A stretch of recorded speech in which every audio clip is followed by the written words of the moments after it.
All right, so today we're diving into this new cybersecurity law that's going to be a pretty big deal in Belgium. It's called NIS2. NIS2. Yep. And, a lot of people are trying to figure out exactly what it means for them. So Hmm. I was hoping maybe you could help us kind of break this down. What exactly is this NIS2 and why should we care about it? Well, imagine all those like really, really important parts of our everyday lives. Yeah. Like, the power grid, transportation, banks, hospitals. The stuff that if it just stopped working, it would Yeah, be, things would get really bad. yeah. Yeah. NIS2 is all about making sure those vital systems are protected from cyber attacks. Okay, so it's like making sure that hackers can't just shut down the power or like mess with the hospitals. Exactly. Yeah. That makes sense. But haven't companies always had to worry about cybersecurity? Oh, yeah. What makes this NIS2 different? So you're right. Cybersecurity has always been important. But the thing is, the threats are constantly evolving. They're becoming much more sophisticated and honestly, much more dangerous. Yeah, I mean, you hear stories all the time, and it seems like it's just getting worse and worse. It is. And NIS2 is different because it takes a much wider view than older regulations. It's not just about, like, having the best antivirus software. It's about creating a whole culture of cybersecurity inside organizations. So it's kind of like a holistic view. It's not just about the technology. Yeah, absolutely. It's about policies, procedures, training. It's all about having a more comprehensive way to manage those cyber risks, really. So instead of just like patching holes in the leaky boat, it's about building the whole boat properly from the start. That's a great analogy. Yeah, All right. exactly. And to kind of guide everyone along, NIS2 is actually built around something called a cyber fundamentals framework. You can kind of think of it like a blueprint. It has 5 core functions: Okay. identify, protect, detect, respond, and recover. Okay, I'm interested. Let's unpack those a little bit. So first up is identify. I'm guessing that means like figuring out what you actually need to protect. You got it. It's all about knowing what your most crucial assets are. Your most sensitive data, the systems that are absolutely essential for everything to run smoothly. You really need to understand what you need to protect before you can actually start protecting it. That makes sense. You have to know what you're working with. Mm. So protect, I assume that's where things like firewalls and strong passwords come in. Yeah, exactly. Protect is about actually putting those safeguards in place, right? Yeah. You want to make it as difficult as possible for anyone trying to attack you to even get in. So you're talking about things like access controls, encryption, making sure you're on top of vulnerabilities, all those layers of security that make your systems, way more resilient. Okay. And what about detect? Is that about like noticing when something fishy might be going on? Absolutely. You got to have systems in place that are constantly monitoring your networks, right? So they can spot any unusual activity that might be a sign that an attack is happening. Catching things early is crucial when it comes to minimizing damage. Early detection, yeah. All right, so then we get to respond. Yeah. What happens when you actually do find a problem? So respond, that's about having a really clear plan of action for dealing with cyber incidents. So who's responsible for what? How do you contain the damage? How do you communicate everything to everyone who needs to know? Having that plan in place, rehearsed, ready to go, that can make a huge difference in how smoothly and quickly you can recover. Yeah, so you're not just scrambling when something happens. Right. You got to be prepared. And then finally, we have recover. That's about getting back to normal after something bad happens, right? Yeah, so it's making sure you have backups of your data, having a plan for getting your systems back up and running, and of course, learning from what happens so you can improve your security for the future. Okay, so it's really about covering all your bases. It's the exact thing. That framework makes a lot of sense. But I bet our listeners wondering if this applies to them. Who is this NIS2 really targeting? So NIS2 applies to 2 main types of organizations. Yeah.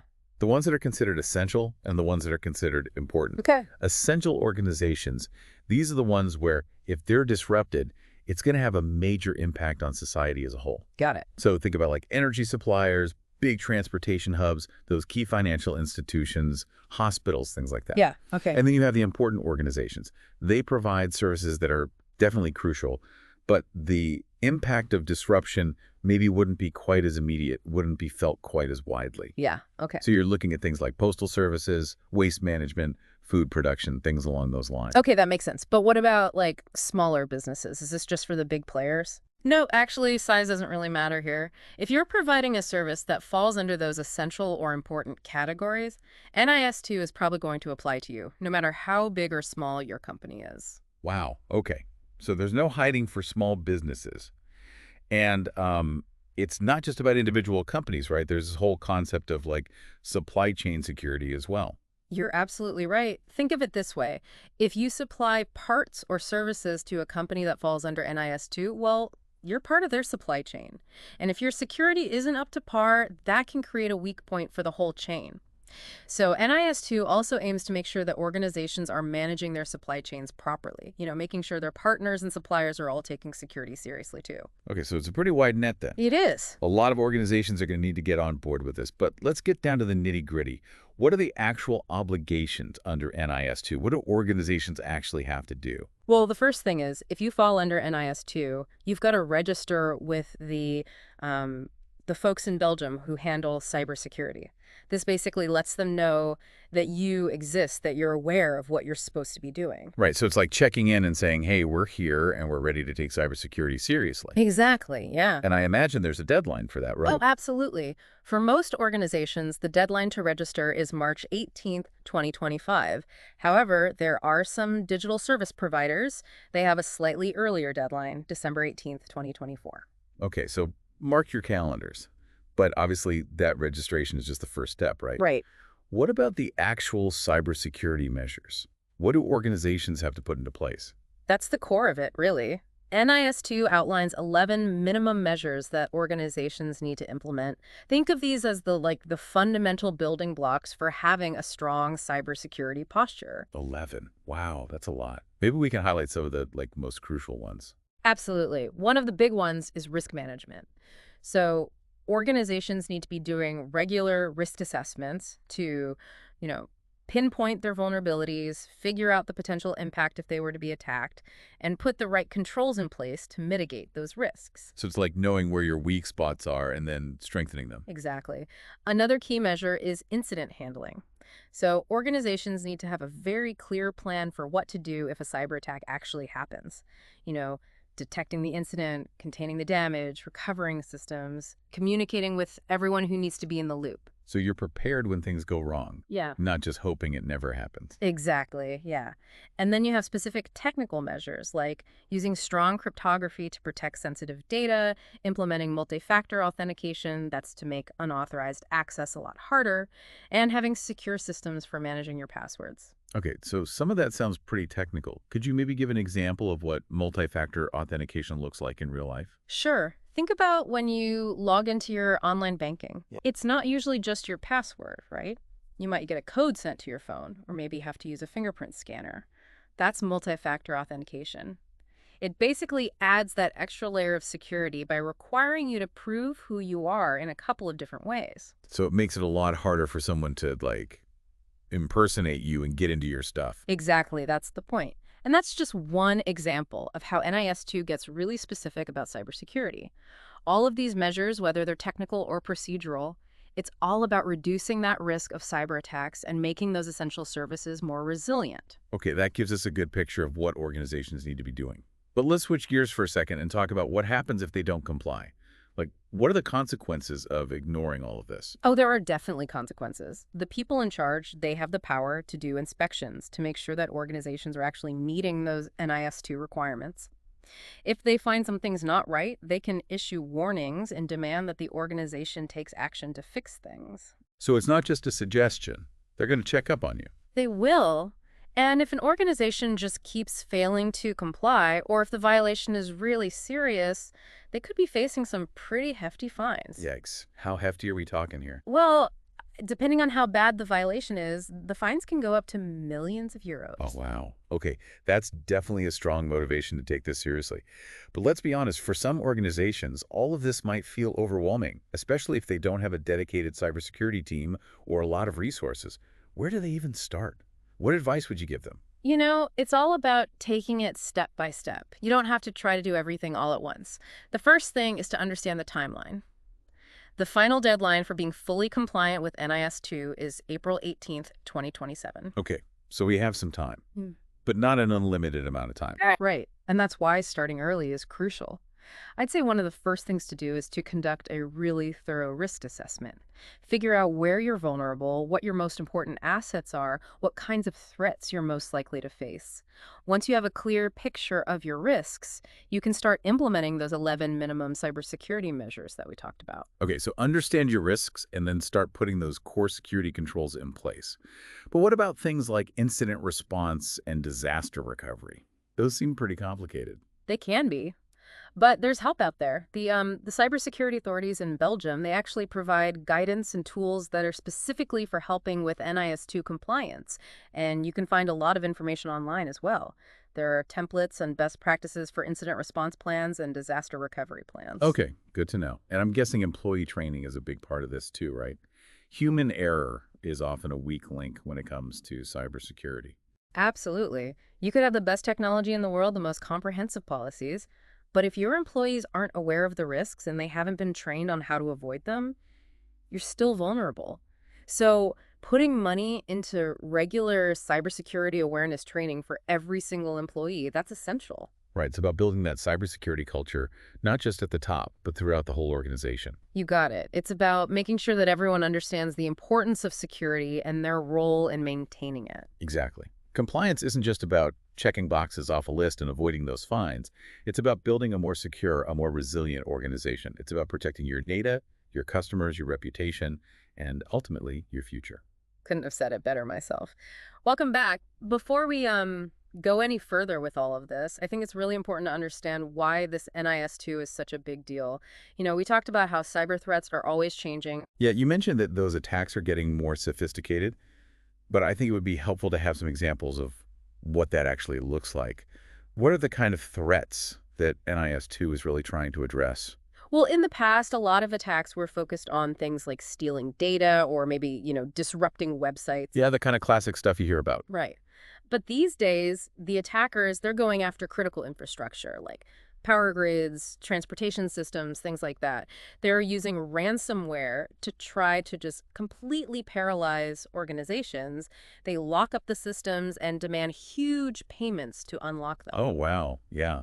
I've heard about those ransomware attacks. It sounds like a nightmare. It is. And it's not just about that. They're using things like disinformation and propaganda to cause chaos and make people lose trust in systems. So it's not just about losing some data. This is like potentially disrupting these essential services, maybe even impacting national security. Exactly. And the methods they're using, they're becoming much more sophisticated. What do you mean? Well, like they're using AI, artificial intelligence, to create these super targeted attacks. I can see how that would be a problem. Oh, it is. And they're also exploiting vulnerabilities in like the Internet of Things. Where all these everyday devices are connected to the internet.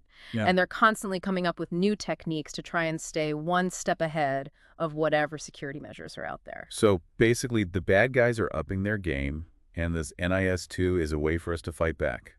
You could put it that way. NIS2 recognizes that, the old ways of doing things just aren't enough anymore. We need a more proactive, comprehensive approach to cybersecurity. So it's not just about reacting after an attack happens.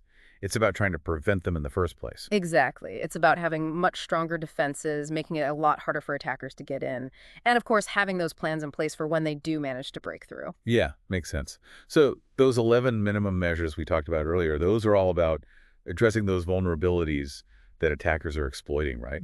Exactly. They're not just random rules, they're very targeted. Okay, I like that. So it's kind of like we're building a fortress. We're reinforcing the walls, training the guards, having a plan in case we're under siege. Another great analogy. And remember, it's not just about protecting individual organizations, it's about protecting those whole systems. That's where the whole supply chain security idea becomes so crucial. Right, because a chain is only as strong as its weakest link. If one company in the supply chain has poor security, it can put everyone at risk. Exactly. NIS2 is built on that understanding that cybersecurity is interconnected. One organization's weakness can have a domino effect across a whole sector, maybe even across multiple sectors. Okay, this is making a lot more sense now. But let's shift gears a little bit. We've talked about the specifics of NIS2, but I think it would be helpful to talk about the bigger picture. Why should the average person care about all of this? How does this impact their life? That's a really good question. At the end of the day, NIS2 is about protecting all of us. Think about it. Our lives rely on these essential services. We need energy to power our homes. We need transportation to get around. We need banking to manage our finances, hospitals to keep us healthy. If those systems are disrupted, our lives are disrupted. Yeah, okay, I get that. But someone might say, well, I'm not a CEO or a cybersecurity expert, so what can I do? What would you say to them? Everyone actually has a role to play in this. Even small things can make a difference. Think about your own digital hygiene. Are you using strong passwords, unique passwords for all of your accounts? I try to. It can be hard to keep track of them all, though. I know, right? But it's important. And are you careful about what links you click on in emails or on social media? Do you have backups of your important data? Those things might seem small, but they really do add up. It's about being more mindful of your digital footprint, basically. Exactly. And the more we're all aware of the risks, the more likely we are to actually take those precautions. NIS2 is a step in the right direction, trying to raise that awareness, not just for businesses and government agencies, but for everyone. Okay, so it's about creating a culture of cybersecurity, not just at the top levels, but for everyone. Exactly. The more we understand about the threats we face, the better equipped we'll all be to protect ourselves. I like that. So NIS2 is like a starting point for this bigger conversation about cybersecurity, trying to bring it to the forefront. It is, and that conversation is so important. We need to be talking about these issues, sharing knowledge, sharing best practices, and learning from each other. Right. We're all in this together. Okay, I'm convinced that this is something we should all be paying attention to, but let's go back to the specifics of the law. We've talked about what organizations have to do, but what about if they don't? We mentioned the fines, but are there other downsides for organizations that don't comply? Yeah, those fines are definitely a big one. I mean, no organization wants to be paying millions of euros just for not following the rules. No, for sure. But besides the financial hit, there's also the potential for reputational damage. If a company gets known for having bad security practices, it can really damage trust with their customers, their partners, even their investors. Right. It's like getting a bad grade on a safety inspection. People are going to think twice about doing business with you. Exactly. And in this day and age where data breaches and cyber attacks are happening all the time, that trust is incredibly valuable. So organizations have a big incentive to not only comply with NIS2, but to go above and beyond, to show they're really serious about cybersecurity. Okay, so it's not just a box-ticking exercise. Yeah. It's about building that real culture of security Hmm. that's part of everything the organization does. Well said. It's about making cybersecurity part of your DNA, so to speak. And that's where the leadership of the organization really matters. Right, it has to come from the top. Right. Absolutely. Leaders have to set the tone, make cybersecurity a priority, provide the resources, and make it crystal clear that everyone in the organization is accountable. I see. So it's not enough to just have like a chief information security officer or a cybersecurity team off in a corner. It's about everyone, from the CEO all the way down, understanding that security is part of their job. Exactly. And that's where it gets really exciting, actually, because when everyone understands that, when they feel like they're all responsible, that's when you start to see real lasting change. I like that. Collective responsibility. That makes sense, especially with what we were saying about how cybersecurity is interconnected. Exactly. It's all about recognizing that we're all in this together. We need to support each other, share information, and learn from each other's, mistakes. Okay, that sounds great in theory, but how do you actually make that happen in the real world? How do you create that sense of collective responsibility, especially in places where cybersecurity maybe hasn't been a big focus? What are some concrete things they can do? There are definitely steps that organizations can take to cultivate, I guess you could say, a more security conscious culture. Like one thing is making the cybersecurity training more engaging, more relevant. Right, because I bet a lot of people just tune out if it's just a bunch of slides and lectures. They do. So instead of that, try using real world scenarios, make it interactive, use gamification, even simulations, make the learning experience more immersive. Make it fun. Yeah. And another thing is to encourage people to talk about cybersecurity openly. Create ways for employees to report potential problems, ask questions, share any concerns they have without feeling like they're going to get in trouble. Create a safe space to talk about these things. Exactly. And don't underestimate the power of, giving people credit, rewarding them for doing the right thing. Recognize people who are going above and beyond to promote cybersecurity, highlight the successes, acknowledge those who are reporting vulnerabilities. It all helps. So make cybersecurity more than just a list of rules you have to follow. It's part of the values, something that everyone feels invested in. You got it. And that's when you really start to see things shift. Because when people actually care about cybersecurity, when it feels important to them personally, that's when you see lasting change. I like that lasting change. Compliance isn't just about checking boxes. It's about creating a sustainable way to approach cybersecurity that can evolve as the threats change over time. Perfectly said. And that's something we should all keep in mind as we're dealing with this NIS2. It's not just about meeting those requirements. It's about taking this opportunity to really change how we think about and approach cybersecurity. All right, I'm feeling a lot more optimistic about this now, but let's be real. Not every organization is going to be thrilled about NIS2, right? There are going to be some who just see it as another hassle, more red tape. What would you say to them? You know, I get where they're coming from. Change can be hard, especially when it means new processes, new technologies, maybe even spending a lot of money. But the thing is, cybersecurity isn't really optional anymore. It's not something you can just ignore or push aside. Because the risks are too high. Exactly. And the consequences of an attack can be devastating, not just for the organization itself, but for its customers, its partners, everyone. It can ripple outwards. They can. So I'd really encourage those organizations to see NIS2 not as a burden, but as an investment. An investment in their own future, in being able to keep going, in being able to succeed in a digital world. Exactly. And it's not something they have to figure out on their own. There are resources available, experts they can talk to, sometimes even government help to make it easier.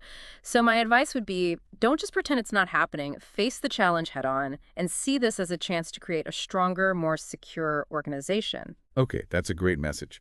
But before we move on to our final thoughts, I have one last question about NIS2. We've been talking about it in the context of Belgium, but it's an EU directive, right? Right? So what does that mean for other countries? Is this just a European thing, or could it have a wider impact? That's a really insightful question, and it gets to the heart of what we've been talking about, that interconnectedness of cybersecurity. While NIS2 is a European thing right now, it will probably have an impact far beyond Europe. For one thing, it sets a kind of standard that other countries and regions might follow. We're already seeing similar laws being developed in other places. So it's like a ripple effect spreading out from Europe. You could say that. And as more countries adopt similar regulations, it creates a more level playing field for businesses that are operating globally. It also encourages more collaboration when it comes to cybersecurity, with countries sharing information and best practices to deal with these common threats. So NIS2 is shaping the future of cybersecurity on a global level. I think so. And that's both exciting and, a little daunting. Because it means we need to think beyond just our own borders and work together to make a more secure digital world for everyone. That's a great point. It's a global challenge that needs a global response. Well, I think that sets us up nicely for our final thoughts on NIS2. All right, so we're back, and we've been spending this whole deep dive really trying to understand NIS2. Yeah, this new cybersecurity law, trying to figure out how it all works. We've talked about, who it affects, what companies have to do, and even what could happen if they don't follow the rules. But now I'm kind of curious about the bigger picture. The big picture, yeah. What's the main takeaway here? What should our listener really understand about all of this? I think the biggest thing to remember is that cybersecurity isn't just like an IT problem anymore. It's not something that's just happening in some back office somewhere. Right, it's not just the IT guy's problem. No, it's a core business issue. It's a societal issue. Honestly, it's a human issue. And NIS2 really makes that clear. It puts the responsibility for cybersecurity right on the shoulders of the people running the organizations. So it's not enough to just have, the fanciest security software or a team of tech people. It's not. It's got to be part of the company culture. It's got to be built into every decision, every process, every interaction. Wow, yeah. It's a whole different way of thinking about things. It is. We have to move away from that idea that cybersecurity is somebody else's problem. We all have to take responsibility for creating a secure digital world. Kind of like that saying, it takes a village, right? Yeah. Except here it's like, it takes a whole company, a whole industry, maybe even a whole society to really make the digital world secure. I like that. And, the great thing is that NIS2 isn't just about checking boxes to say you're compliant. It's more than that. Yeah, it has the potential to really push things forward, to encourage innovation and make people work together. It can help us build a digital future that's more resilient, more secure for everybody. Okay, I see the bigger picture now. But let's get practical for a second. What's one thing our listener can do today, no matter what their job is or how much they know about tech, to kind of embrace this whole cybersecurity thing? That's a great question. If I had to pick just one thing, I'd say educate yourself. Okay. Take some time to learn the basics of cybersecurity. What are the common threats? What are some simple steps you can take to protect yourself and your organization? Yeah, there's so much information out there. A lot of it's free. There is. And don't be afraid to ask questions. Talk to the experts, have conversations about cybersecurity. The more we talk about it, the more aware we all become, and the better prepared we'll be to handle whatever comes next. I love that. It's about taking charge of your own cybersecurity, not waiting for someone else to do it for you. Well, this has been a really fascinating look at NIS2. Thanks for walking us through all of it. It's been my pleasure. Cybersecurity is a tricky thing. It's always changing. But Right. by understanding NIS2, the ideas behind it, and by being proactive about security, we can all help create a digital world that's a little bit safer, a little bit stronger for everyone. That's a great note to end on. And with that, we'll wrap up this deep dive. Thanks for joining us.